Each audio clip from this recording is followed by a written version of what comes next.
Hello everybody, and welcome to episode 2 of our HTML beginner tutorial. I am your host, Aaron Wager, and without further ado, let's get straight into the video.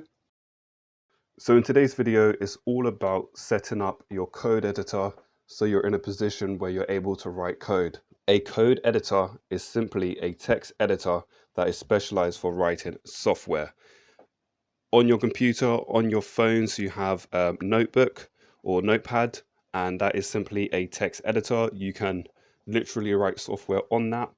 But like I said before, a code editor is specialized for writing software. So today we are going to be setting up and installing VS Studio.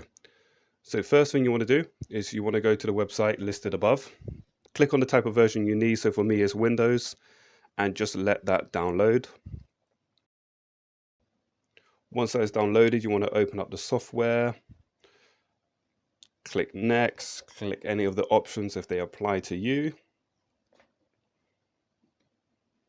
And this is a very simple, quick install. There is many different types of code editor, but my personal favorite is Visual Studio. And this is the code editor that we will be using throughout this tutorial. So once that has finished downloading, you are able to launch it. And this is the screen that you'll be greeted by. Obviously, I've used this before, so my screen will be a little bit different from yours. Next, you want to click on this icon on the right, and you want to install the plugins that I have installed. So today we'll be installing Nice Server. When you refresh your code and update your code, the browser will automatically update and show exactly the changes that you have made in live time. Okay, next you want to download and install the Prettier Code Formatter.